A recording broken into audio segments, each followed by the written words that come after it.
Hello friends, ಇವತ್ತಿನ ವಿಡಿಯೋದಲ್ಲಿ ನಾವು ಬದನೆಕಾಯಿ ಗ್ರೀನ್ ಮಸಾಲ ಹೇಗೆ ಮಾಡೋದು ಅಂತ ನೋಡೋಣ ಫ್ರೆಂಡ್ಸ್. ಮೊದಲಿಗೆ ಒಂದು 4 ಚಮಚದಷ್ಟು ಶೇಂಗಾವನ್ನು ತಗೊಂಡು ಮೊದಲೇ ಹುರಿದಿಟ್ಟಿದ್ದೇನೆ ಫ್ರೆಂಡ್ಸ್. ನಾನು ಅದನ್ನು ಈಗ ಒಂದು ಮಿಕ್ಸಿ ಜಾರ್ನಲ್ಲಿ ಹಾಕೊಂಡು ತರಿಯಾಗಿ ಪೌಡರ್ ಮಾಡ್ಕೊತಿದ್ದೇನೆ ಫ್ರೆಂಡ್ಸ್. ಈಗ ಅದೇ ಮಿಕ್ಸಿ ಜಾರಿಗೆ ಒಂದು ಸಣ್ಣ ಪೀಸ್ ಶುಂಠಿ, ಒಂದು 4ರಿಂದ 5 ಹಸಿಮೆಣಸಿನಕಾಯಿ, ಒಂದು ಗೆಡ್ಡೆ ಬೆಳ್ಳುಳ್ಳಿ, ಮತ್ತೊಂದು ಸ್ವಲ್ಪ ಕೊತ್ತಂಬರಿ ಸೊಪ್ಪು, ಈಗ ಅದಕ್ಕೊಂದು ಸ್ವಲ್ಪ ನೀರು ಹಾಕೊಂಡು ನೈಸಾಗಿ ರುಬ್ಕೋಬೇಕು ಫ್ರೆಂಡ್ಸ್. ಈ ಚಾನೆಲ್ಗೆ ಹೊಸಬರಾದರೆ ಈ ಚಾನಲನ್ನು ಸಬ್ಸ್ಕ್ರೈಬ್ ಮಾಡ್ಕೊಳ್ಳಿ. ಬೆಲ್ ಐಕಾನನ್ನು ಆಲ್ ಸೆಟ್ ಮಾಡಿದರೆ ನಾನು ಮಾಡೋ ವಿಡಿಯೋ ನಿಮಗೆ ನೋಟಿಫಿಕೇಶನಲ್ಲಿ ಬಂದುಬಿಡುತ್ತೆ ಫ್ರೆಂಡ್ಸ್.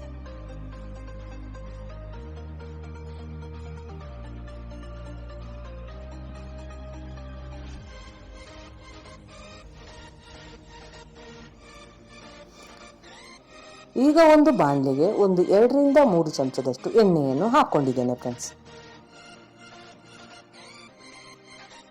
ಎಣ್ಣೆ ಚೆನ್ನಾಗಿ ಬಿಸಿ ಆದಮೇಲೆ ನಾನು ಅದಕ್ಕೆ ಒಂದು ಅರ್ಧ ಚಮಚದಷ್ಟು ಸಾಸಿವೆಯನ್ನು ಕೂಡ ಹಾಕ್ಕೊತೇನೆ. ಸಾಸಿವೆ ಎಣ್ಣೆಯಲ್ಲಿ ಚಟ್ಪಟ್ ಅಂದಮೇಲೆ ಅದಕ್ಕೊಂದು ಸ್ವಲ್ಪ ಕರಿಬೇವನ್ನು ಕೂಡ ಇಲ್ಲಿ ಹಾಕ್ಕೊಳ್ಳೋಣ ಫ್ರೆಂಡ್ಸ್. ಈ ಮಸಾಲ ಚಪಾತಿ, ರೋಟಿ ಮತ್ತು ಅನ್ನದ ಜೊತೆ ಸೈಡ್ ಡಿಶ್ ಆಗಿ ತುಂಬ ರುಚಿಯಾಗಿರುತ್ತೆ ಫ್ರೆಂಡ್ಸ್.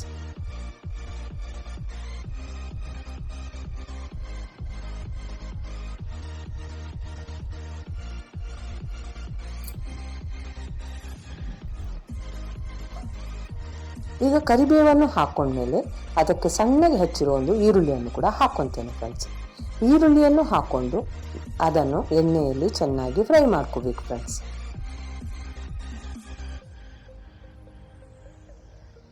ಈರುಳ್ಳಿ ಎಣ್ಣೆಯಲ್ಲಿ ಚೆನ್ನಾಗಿ ಫ್ರೈ ಆದಮೇಲೆ ನಾನು ಮಿಕ್ಸಿ ಜಾರ್ನಲ್ಲಿ ರುಬ್ಬಿಟ್ಟಿರುವಂಥ ಮಸಾಲವನ್ನು ಈಗ ಸೇರಿಸ್ಕೊತೇನೆ ಫ್ರೆಂಡ್ಸ್.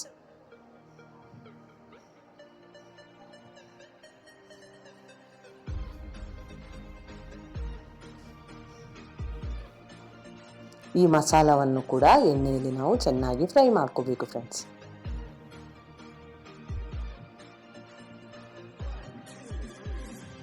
ಮಸಾಲ ಎಣ್ಣೆಯಲ್ಲಿ ಚೆನ್ನಾಗಿ ಫ್ರೈ ಆದಮೇಲೆ ಅದಕ್ಕೆ ಒಂದು ಸ್ವಲ್ಪ ಉಪ್ಪು ಮತ್ತು ಅರಿಶಿಣವನ್ನು ಕೂಡ ಇಲ್ಲೇ ಸೇರಿಸ್ಕೊಳ್ಳೋಣ ಫ್ರೆಂಡ್ಸ್. ಬದನೆಕಾಯಿ ಪಲ್ಯ ಆದಮೇಲೆ ಅದಕ್ಕೊಂದು ಸ್ವಲ್ಪ ಅರಿಶಿಣವನ್ನು ಸೇರಿಸ್ಕೊಳ್ಬೇಕು ಫ್ರೆಂಡ್ಸ್.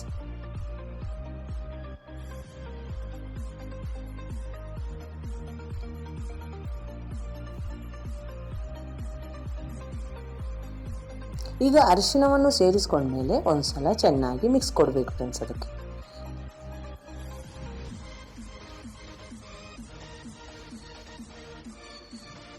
ಫ್ರೆಂಡ್ಸ್, ನೀವೇನಾದರೂ ಹುಣಸೆ ಹಣ್ಣು ನೀರನ್ನು ಸೇರಿಸ್ಕೊತೀರ ಅಂದರೆ ನೀವು ಇಲ್ಲಿ ಟೊಮೆಟೊ ಹಣ್ಣನ್ನು ಸ್ಕಿಪ್ ಮಾಡಬೇಕು ಫ್ರೆಂಡ್ಸ್.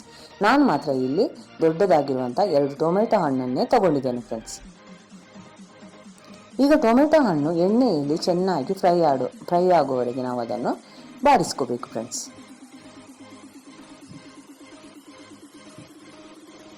ನೀವು ವಿಡಿಯೋದಲ್ಲಿ ನೋಡ್ತಿರ್ಬೋದು ಫ್ರೆಂಡ್ಸ್, ನಾನು ಯಾವ ರೀತಿ ಮಸಾಲ ಜೊತೆ ಟೊಮೆಟೊ ಹಣ್ಣನ್ನು ಮಿಕ್ಸ್ ಮಾಡಿ ಬೇಯಿಸ್ತಿದ್ದೇನೆ ಅಂತ. ಈಗ ಟೊಮೆಟೊ ಹಣ್ಣು ಚೆನ್ನಾಗಿ ಮೆತ್ತಗಾದ್ಮೇಲೆ ನಾನು ಇದಕ್ಕೆ ಮೊದಲೇ ತೊಳೆದಿಟ್ಟು ನೀರಲ್ಲಿ ಹಾಕಿರುವಂತಹ ಬದನೆಕಾಯಿಯನ್ನು ಕೂಡ ಇಲ್ಲಿ ಸೇರಿಸ್ಕೊತೇನೆ ಫ್ರೆಂಡ್ಸ್.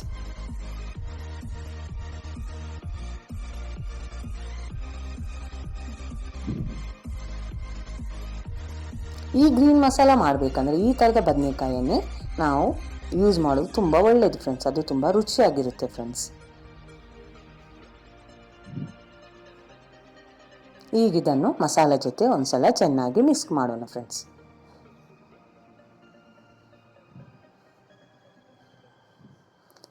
ಈಗ ಬದನೆಕಾಯಿ ಬೇಯೋದಕ್ಕೆ ಬೇಕಾಗಿ ಒಂದು 2ರಿಂದ 3 ಗ್ಲಾಸ್ ನೀರನ್ನು ಇಲ್ಲಿ ಸೇರಿಸ್ಕೊಳ್ಳೋಣ ಫ್ರೆಂಡ್ಸ್.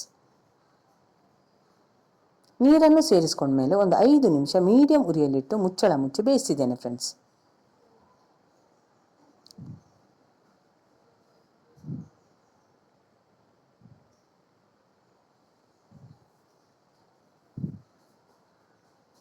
ನೀವು ಇದೇ ರೀತಿ ಬದನೆಕಾಯಿ ಮಸಾಲ ಗ್ರೇವಿ ಮಾಡಿ ಯಾವ ರೀತಿ ಬಂತು ಅಂತ ನನಗೆ ಕಾಮೆಂಟ್ ಸೆಕ್ಷನಲ್ಲಿ ತಿಳಿಸಿ ಫ್ರೆಂಡ್ಸ್. ಇನ್ನೂ ಬದನೆಕಾಯಿ ಸ್ವಲ್ಪ ಬೇಯೋದು ಬಾಕಿ ಇದೆ, ಆದರೆ ಇಲ್ಲಿ ಉಪ್ಪು ಅಥವಾ ಖಾರ ಏನೇ ಕಡಿಮೆ ಅನಿಸಿದ್ರು ನಾವು ಇಲ್ಲಿ ಸೇರಿಸ್ಕೋಬಹುದು ಫ್ರೆಂಡ್ಸ್. ನನಗಿಲ್ಲಿ ಒಂದು ಸ್ವಲ್ಪ ಉಪ್ಪು ಕಡಿಮೆ ಅನಿಸ್ತಿದೆ ಫ್ರೆಂಡ್ಸ್, ಆದ್ದರಿಂದ ನಾನು ಒಂದು ಸ್ವಲ್ಪ ಇಲ್ಲಿ ಉಪ್ಪನ್ನು ಸೇರಿಸ್ಕೊಂಡಿದ್ದೇನೆ. ಈಗ ಮತ್ತೆ ಮುಚ್ಚಳ ಮುಚ್ಚಿ ಒಂದು 2 ನಿಮಿಷ ಹಾಗೆ ಬಿಟ್ಟು ಬಿಡೋಣ ಫ್ರೆಂಡ್ಸ್. ಈಗ ಒಂದು 2 ನಿಮಿಷ ಆದಮೇಲೆ ತೆಗೆದು ತೋರಿಸ್ತಿದ್ದೇನೆ ಫ್ರೆಂಡ್ಸ್ ಯಾವ ರೀತಿ ಬದನೆಕಾಯಿ ಬೆಂದಿದೆ ಅಂತ.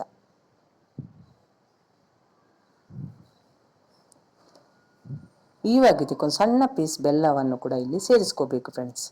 ಬದನೆಕಾಯಿಗೆ ಹುಳಿ ಮತ್ತು ಬೆಲ್ಲ ಯಾವಾಗಲೂ ಸ್ವಲ್ಪ ಹಾಕಿದರೆ ತುಂಬ ರುಚಿಯಾಗಿರುತ್ತೆ ಫ್ರೆಂಡ್ಸ್. ಈಗ ಬೆಲ್ಲವನ್ನು ಹಾಕಿದ ಮೇಲೆ ಇದಕ್ಕೊಂದು ಸ್ವಲ್ಪ ನಾನು ಮೊದಲೇ ಪುಡಿ ಮಾಡಿಟ್ಟಿರುವಂಥ ಶೇಂಗಾವನ್ನು ಸೇರಿಸ್ಕೊತೇನೆ ಫ್ರೆಂಡ್ಸ್. ಈಗ ನಮಗೆ ಬೇಕಾದಂಥ ಬದನೆಕಾಯಿ ಗ್ರೀನ್ ಮಸಾಲ ರೆಡಿಯಾಗಿದೆ ಫ್ರೆಂಡ್ಸ್. ನೀವು ಒಂದ್ಸಲ ಟ್ರೈ ಮಾಡಿ ಹೇಗೆ ಬಂತಂತ ನನಗೆ ತಿಳಿಸಿ ಫ್ರೆಂಡ್ಸ್.